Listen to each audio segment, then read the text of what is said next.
Alright, greetings boys and girls, and welcome to another video with the Carnal Conservative, and here we have baby Molly. She was born from an embryo that had been frozen for 27 years, and they say that if we put Molly in a freezer for 27 years, she would die. Why can you freeze an embryo but not a baby? Because an embryo isn't a living human. Now, hard disagree. An embryo is most certainly a human being, which apparently has the supernal power of surviving cryostasis. Still a human being, though. It is still a human being. It is still a composition of genetic material that is unique from any other human on this planet. Dear old Molly is in fact a human being. She was a human being for 27 years. She just happened to have the ability to be frozen and preserved for that time. Now, I just did a quick Google search. By the way, 27 years is a record. So freezing your embryos and having them pulled out of storage can damage your child. Thawing them out and putting them back in, the thawing process can damage the embryo. This is known science. This is not bullshit. This isn't, and no one's playing around with this. This event is a miracle. To survive in cryostasis as an embryo for 27 years and come out healthy and beautiful is a wonderful occurrence. However, these pro-murder dipshits decided to use this as a talking point to prove that Molly somehow wasn't human all along. Wrap your head around that, how fucking pessimistic you gotta be to actually put those dots together. No one asked. No one was looking around. Absolutely no one made this point. Then the pro-murder lobby said, hey, guess what? That means you're not human if you can survive. Wrong. Humanity is about survival, dumbasses. Molly was just as human then as she is now. That's the point. That's why it's murder. I don't know what else to say to you on that point. But this is where we're at. They are trying to use the survival of a child as proof that embryos aren't humans. Because these embryos have a non-human ability, or a supposedly non-human ability. It is a human ability to, at that age, be able to survive being frozen, as if that's something we haven't actually seen before in nature. There is a specific species of frog that does this exact thing. It's still a frog. It can be frozen in winter, completely, frozen, rock solid, and then it thaws out in summer.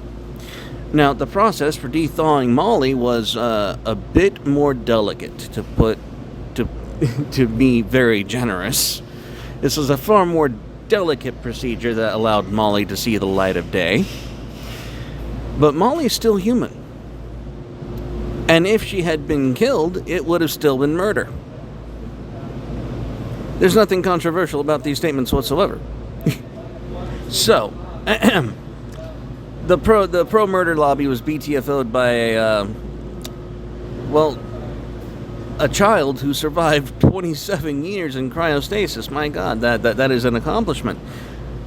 But the idea that we have to come out here and say that because a human being is capable of surviving a harsh environment that most humans are not capable of surviving. Okay, let me put it this way. Some humans are capable of surviving a 10-foot drop. A 90-year-old woman might not be able to survive that. Her inability to survive the 10-foot drop does not mean she's any less human when she drops. I don't know why this is a complicated analogy for people to grasp, but then again, the idea of murderous leftists wanting to murder the useless and infirm is not exactly a foreign idea. This goes right along their ideological track. Well, are the elderly people, if they cannot be of suited purpose? The leftist answer is actually no. So let's not pretend that these people don't want murder both ways. They actually do. So don't fall for it. And Molly is a human, a beautiful human, a blessed born human that was human even when she was an embryo. Now, a word about embryonic development. Embryonic development is about when they have to freeze the fertilized egg, it has to be done within about a week. Now, for those of you who are not aware, the Texas heartbeat bill says the cap is 6 weeks. Most abortions take place after the 6th week, after a heartbeat can be detected.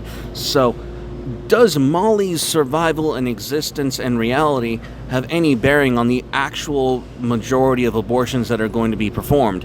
No. Most children that are going to be aborted are going to be well past Molly's embryonic development. So, the idea that we're going to use Molly as a standard of what is and isn't human and then disperse that upon all unborn humans is also a fallacious bullshit argument that is just, well, pro-murder. So let's not be fooled by this this absolute farce.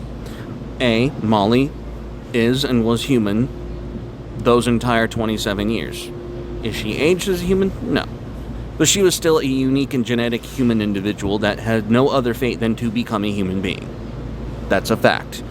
Secondly, the developmental process that Molly was frozen in and then restarted once she was reinserted into her mother's womb does not represent the stage in which most abortions take place. Most abortions will murder a child well into the 7th, 8th, 9th, even to the 32nd week of pregnancy, which means the child is very much a human being.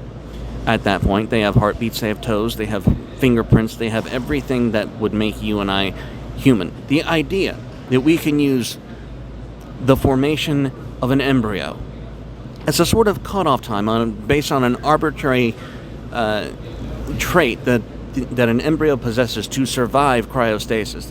Again, that does not invalidate your humanity. Being capable of surviving cryostasis should not. I repeat, surviving cryostasis should not be a disqualification for your humanity. God forbid, if I were to wake up tomorrow and realize that I could survive being frozen, please no kill. Please no kill. I still human. I am still human. As is Molly. And that I just had to comment on this abject pro-murder stupidity. As always, guys, say hi to Molly.